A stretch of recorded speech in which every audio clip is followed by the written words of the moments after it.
저는 오늘 말씀의 제목을 믿음으로 인내하라라는 제목으로 은혜 나누기 원합니다. 우리의 믿음은 가만히 정지된 상태에 서 있는 정이 아닙니다. 우리의 믿음은 생기 있고 생명이 있는 역사, 움직이는 믿음입니다. 우리의 믿음은 한 걸음이라도 앞으로 나가는 믿음이지 정지해 있거나 뒤로 물러나는 믿음이 아닙니다. 그래서 우리 믿음은 수평선을 그어가는 믿음이 아니고 아래로 하한 곡선을 그어가는 믿음이 아니고 우리는 전진해서 올라가는 믿음만이 있을 뿐입니다. 여기서 성경에서는 뭐라고 말씀했냐면 독수리같이 날개치며 올라감이라고 했어요. 새 힘을 얻는 은혜, 새 힘을 얻는 역사는 바로 우리의 믿음을 통해서만 올라갈 수 있는 은혜인 줄 믿습니다.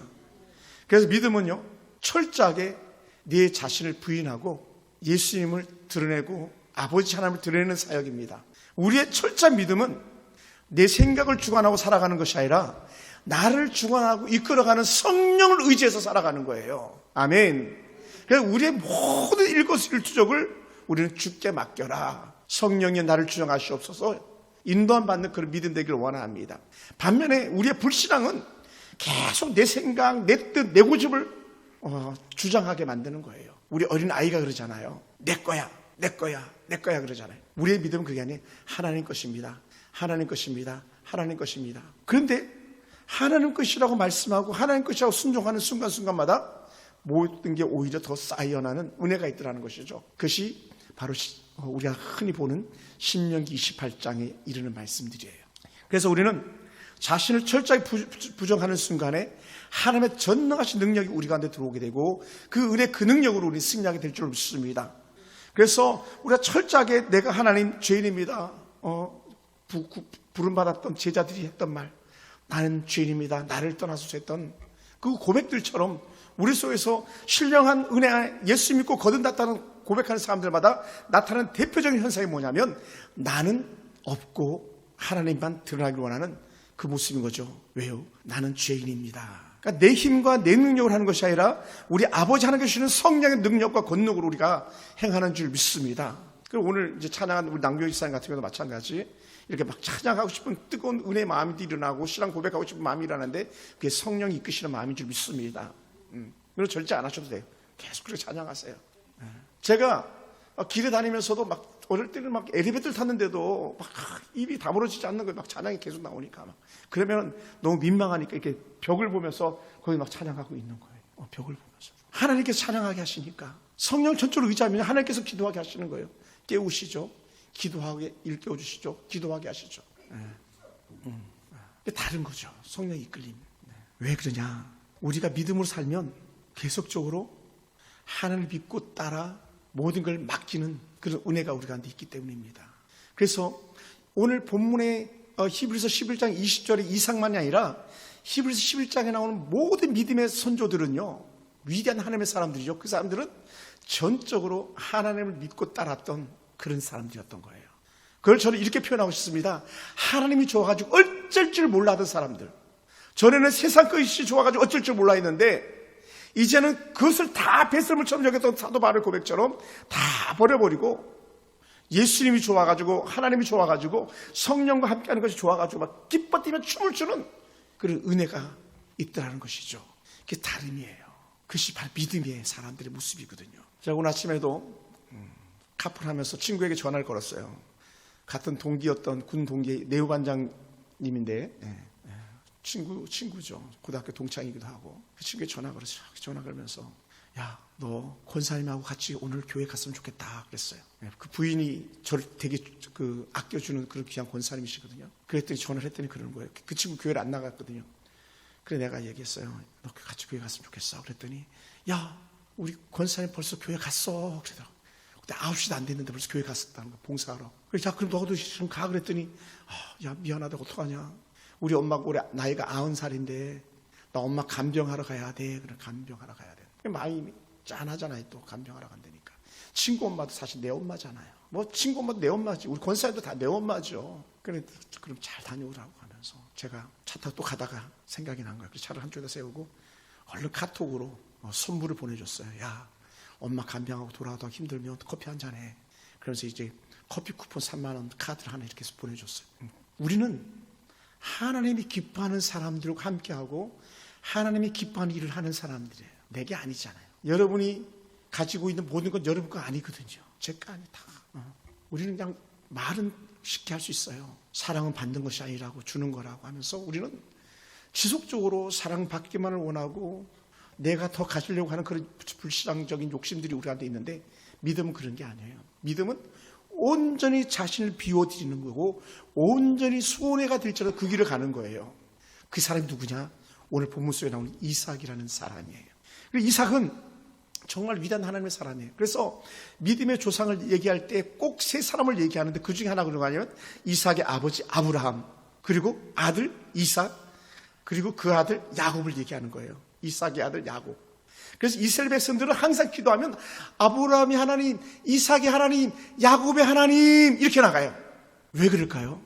그들은 정말 믿음의 신실한 본을 보였던 사람이었어요.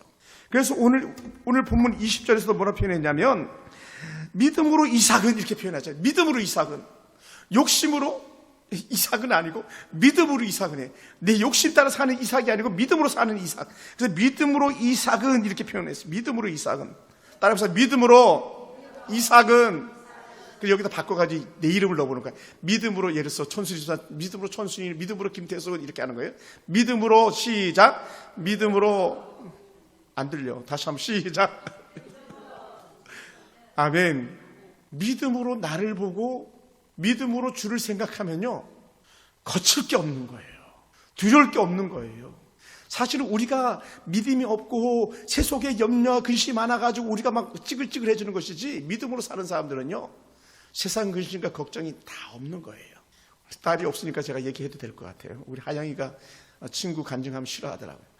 아니 친구를 만났는데 막 얼굴이 막 찌글찌글한 거예요. 찌글 막 완전히 뭐 또 한 친구는 막 얼굴도 막 점도 막 되게 많아가지고 막 이상한 거예요. 완전 진짜 동네 할아버지가 다 됐더라고. 근데 나는 누구? 동네 총각. 동네 총각. 물론 배가 나온 거 빼놓고는 동네 총각. 그래서 제가 이번 주도 제가 금요일 날 머리를 깎았는데 고민을 엄청 했어요. 파마를 할까? 머리를 깎을까? 파마를 할까? 머리 깎을까? 하다가 그냥 머리 깎자 해가지고 머리 깎았어요. 저 주름도 없다고 그랬잖아요.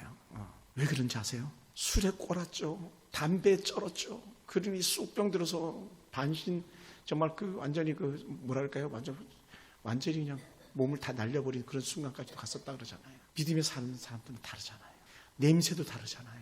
우리 김태수 사님이나 우리 천순 사님 옆에 가서 맡아보세요. 좋은 냄새가 날 거예요. 그걸 갖다 우리 이렇게 표현합니다.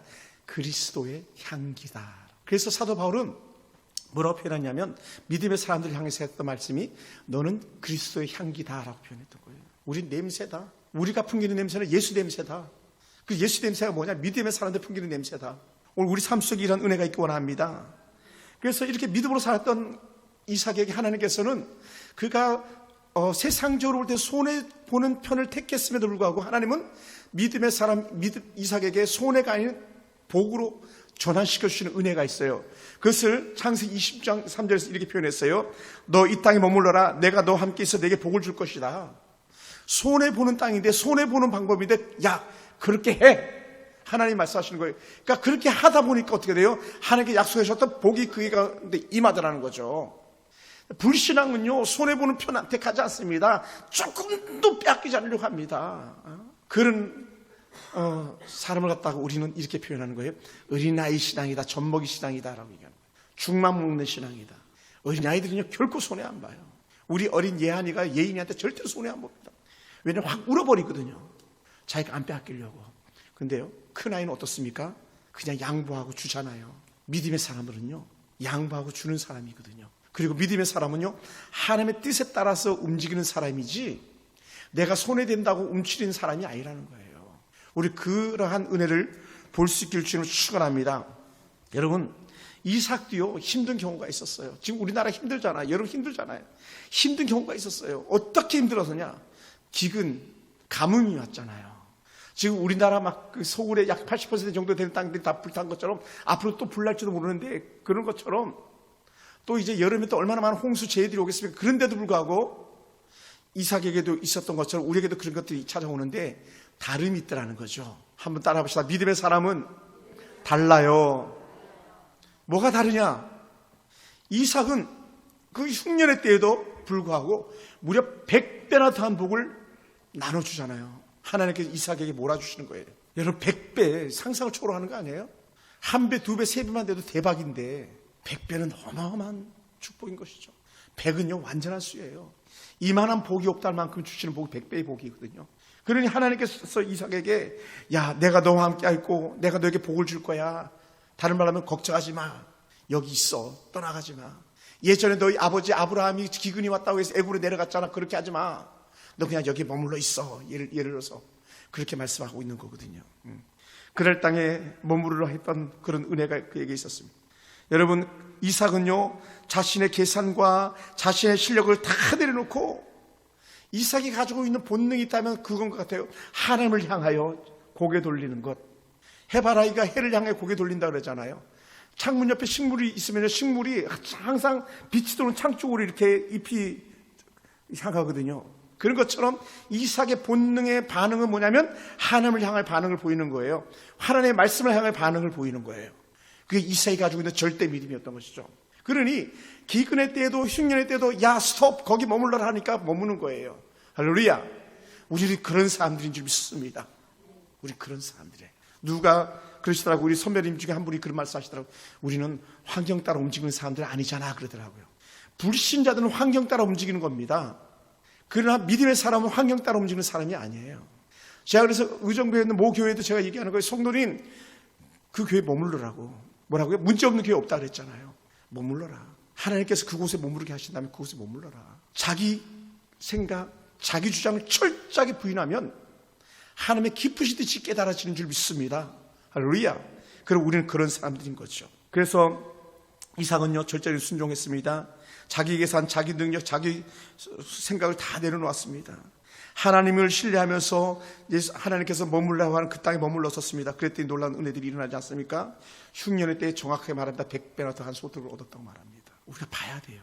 제가 1000번 만번 얘기하는 것, 하나님을 봐라, 믿어라 얘기하는 것. 여러분 그것이 오늘 우리에게 신앙이 되기 원합니다.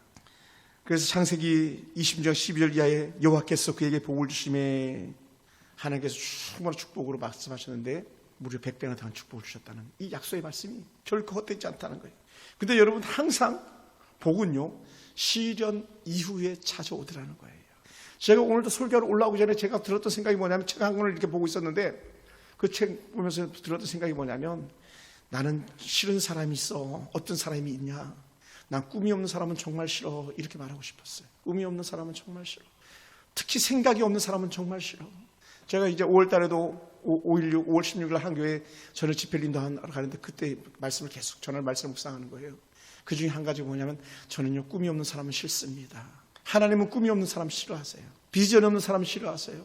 그래서 저는 이렇게 말하고 싶습니다. 믿음 안에서 주의 뜻을 구하는 자, 자기 욕심이 아니라 자기 헛된 꿈이 아니라 어떻게 내가 하나님이 기뻐하는 꿈을 꾸는 사람, 하나님이 기뻐하는 일을 하려고 몸부림치는 사람, 그 사람이 복 있는 사람이라는 것이죠.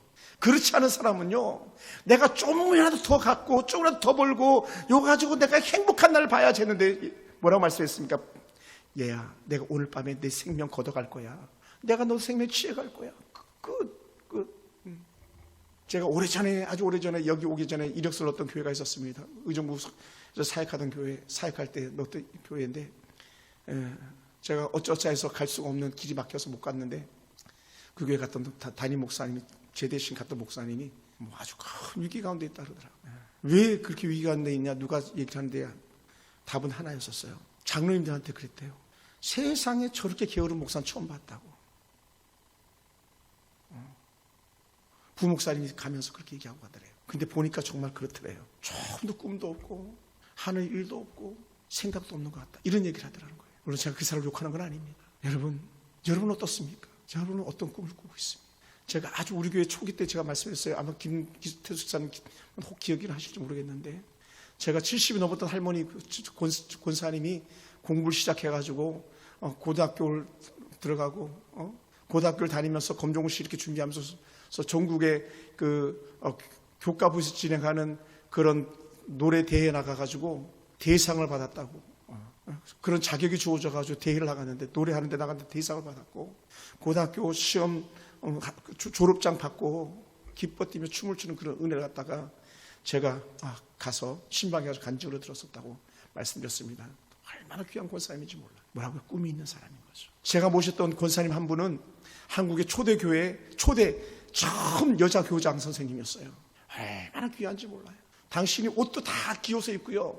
밥 먹으러 가면 신방 가면 밥을 주는데 국을 안 줘요. 왜 국 안 주냐 했더니 목사님 밥 드실 때 물 드시면 안 됩니다.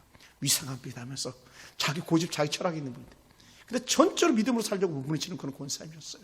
얼마나 멋있었는지 몰라요. 우리들은 그냥 옛날 그 할머니 권사님 정도의 나이대 되면은 그냥 학교도 안 보내고 그냥 밭에 일만 시키고 있었던 그런 시대인데, 그 부모는 어떤 부모인지 모르겠지만 그렇게 신여성으로 키워가지고 정말 만인의 우상이 되는 그런 권사님이셨어요. 뭐라고요? 꿈이 있는 사람. 여러분, 이삭은요 하나님의 드린 하나님의 꿈을 이루어가는 사람이었어요. 그러니 하나님의 꿈, 하나님의 뜻을 이루어가다 보니까 하나님께서 보태주고 세워주는 그런 은혜들이 있더라는 것이죠. 그럼 오늘 사랑하는 성도 여러분, 오늘 우리도 지금 힘들고 지금 고난이 있다고 해서 털썩 주저앉지 마시기 바랍니다. 이삭에게서 정말 놀라운 은혜의 축복이 뭡니까? 남들과 다른 하나의 축복이 있었다면 이삭의 대표적인 축복 중에 하나가 뭐냐면 샘을 파기만 하면 물이 나오는 축복이었던 거예요. 여러분, 샘이요, 지금 과학이 이렇게 발달한 때에도요 판다고 무조건 물이 나오지 않습니다. 그렇게 정성 들여서 샘을 파든 물이 나오기가 쉽지 않습니다. 근데 그 시대에 벌써 이삭의 시대에 파기만 하면 물이 솟아나는 축복을 그가 누렸다는 거예요. 그 얘기 뭡니까? 물은요 하나님이 주시는 거였어요. 그러니까 이삭의 샘물이 솟아나니까는 주변 사람들이 뺏어가고 그러니까 내줘. 야, 우리 또 파면 되잖아, 또 파면 되잖아 하면서 파잖아요. 그래 물이 나오는 거 아니었겠습니까? 사랑하는 성도 여러분, 오늘 우리는 하나님의 은혜 안에서 믿음으로 살 때에 우리 실력보다 100배나 더 난 은혜 주시는 하나님을 바라볼 수 있기 원합니다. 우리 아들, 딸들에게 100배나 더 난 은혜 축복이 나타날 줄로 믿습니다. 할렐루야. 그 놀라운 은혜가 있어요. 사랑하는 성도 여러분, 살다 보면 우리 손해볼 때도 있고요, 억울해서 다툴 때도 있어요. 근데 그때마다 이삭은 양보하더라는 거죠. 양보. 여러분, 손해본다고 해서 우리가 손해가 되지 않습니다. 하나님이 기뻐하는 일을 할 때는요 손해인 것 같아도 그게 손해가 아닌 거예요. 반면에요, 내가 막 왕창 거둔 것 같은데 알고 봤더니 다 잃어버리는 그런 일들도 있더라는 것이죠. 그게 다름이에요. 이삭이 우물을 빼앗길 때마다 더 좋은 우물을 주셨던 그런 하나님이 바로 오늘 저와 여러분이 되기 원합니다. 더 좋은 은혜 주실 하나님을 기대하시기 바랍니다. 저는 남들이 쉬는 시간에, 남들이 노는 시간에 와서 수고하게 쓰는 권사님, 집사님들 생각하면 너무 감사하고요, 감격스러워요. 그래서 저는 마음의 소원함이었기도 합니다.